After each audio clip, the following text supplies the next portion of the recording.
தேவனுடைய பரிசுத்த நாமங்களுக்கு துதிகன மகிமை உண்டாவதாக. ரோமர் 6ஆம் அதிகாரத்தை பார்த்து கொண்டு வருகிறோம். தொடர்ந்தும் 6ஆம் அதிகாரம் 10வது வசனத்திலிருந்து பார்க்க போகிறோம்.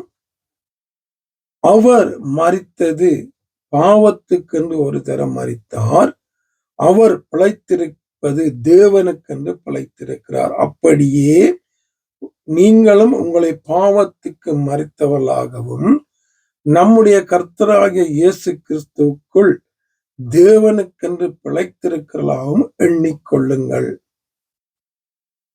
ரோமர் 6ஆம் அதிகாரத்தை நீங்க 1வது வசனத்திலிருந்து நீங்க பார்ப்பீங்களா இருந்தா, நீங்க இனி பாவம் செய்யாதீங்க, பாவத்துல சாகாதீங்க, கிறிஸ்து பாவத்துக்காக ஒருக்கா மரிச்சாரு, இனி அவர் பாவத்துக்காக மரிக்க மாட்டாரு, அப்படி நீங்களும் இனி பாவத்துல மரிக்காதீங்க, வாழாதீங்க என்று தொடர்ந்து பாவம் செய்யாதீங்க என்று சொல்லி பவுல் இந்த 6ஆம் அதிகாரத்திலே தொடர்ந்தும் அதுக்கு ஞானஸ்தானத்தை ஒப்பிடுறாரு.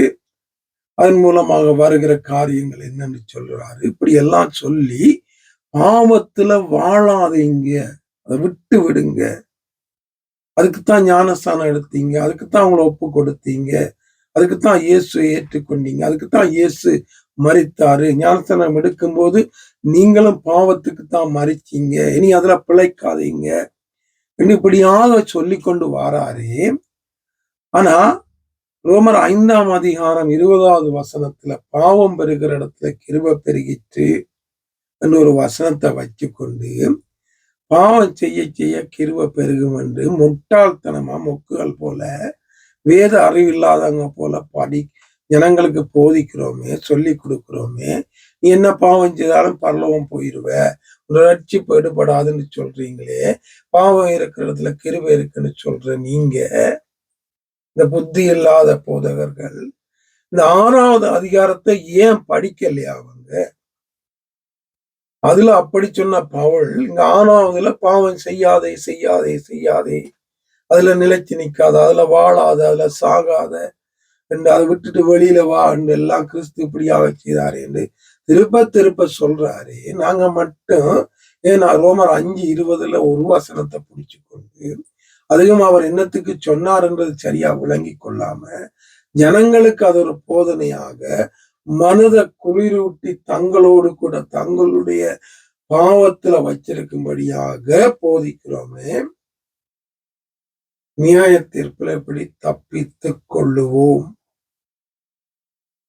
பாவம் பெறுகிற இடத்துல கிருபை பெருகிட்டு நீ இனி பாவம் செய்தாலும் பரலோகம் போயிருவ, பாவம் என்ன செய்தாலும் ரட்சிப்பு எடுபடான்னு போதிக்கிற நாங்க எங்களையும் கெடுத்து எங்கள்கிட்ட வர்றவங்களையும் கெடுக்கிறோம் என்பதை நல்லா விளங்கி கொள்ளணும். அதனால விளங்காட்டி விளங்கி கொள்ளு செய்தி மூலம் தான் ஆண்டவர் பேசுகிறார். இப்படிப்பட்ட போதனையில போதிக்காதீங்க.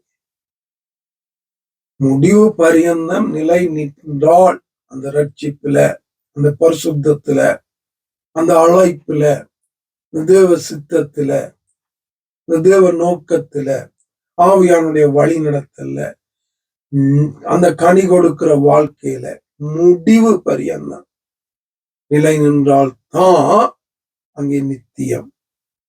இதை யாருமே என்றைக்குமே மறந்துடாதீங்க. ஒரு நாள் வாழ்ந்துட்டு அதுக்கு பிறகு எப்படி வாழ்றது, ஒரு நாள் சபைக்கு போயிட்டு அதுக்கு பிறகு எப்படியாவது வாழ்றது. ஆண்டவர்கிட்ட பிள்ளை, ஆண்டவர் மன்னிப்பார், கண்டிப்பாக மன்னிப்பார். எந்த பாவியா இருந்தாலும் உண்மையாக மனம் திரும்பி அந்த பாவத்தை விட்டு விடும்போது மன்னிப்பார். போய் மனம் திரும்பாம உள்ளத்துல இருந்து வராம பேருக்காக ஜெபிக்கும் போது அவர் மன்னிக்க மாட்டார். அவர் இருதயத்தை பார்க்கிறார். சாமுவேல சொல்றார், மனுசமூகத்தை பார்க்கிறான், நானோ இருதயத்தை, உள்ளந்திரியங்களை, ஆத்மாவை பார்க்கிற தெய்வம் அவர். என்றைக்கு மறந்துடக்கூடாது. நீ எங்க வாழ்ந்தான, என்ன வேலை செய்தான்னு, எங்க போனான்னு, எங்க வந்தான்னு, எந்த நிமிடமும் ஒவ்வொரு செகண்டும் அவர் உங்களை இருதயத்தை காண்கிற தெய்வம். அவருக்கு முன்பாக நாங்கள் நிர்வாணிகள் என்று வேதம் சொல்லுகிறோம். எங்களை அப்படியாக அவர் காண்கிறார். ஒன்றையும் நாங்கள் அவருக்கு முன்பதாக மறைக்க முடியாத வேதம். ஆகவே தெய்வத்தை ஏற்றுக்கொண்டு அவருடைய பிள்ளைகளாக வாழுகிற நாங்க தினம் தினம் பரிசுத்தத்துக்கு, தேவ சித்தத்துக்கு, கட்டளைகளுக்கு முக்கியத்துவம் கொடுத்து வாழ தொடங்குவோமானால் ஆவியானவர் எங்களை வழி நடத்துவார். அப்படி வாழ கிருபையை இந்த நாளில் ஆவியானவர் எனக்கும் உங்களுக்கும் தருவாராக. ஆமென்.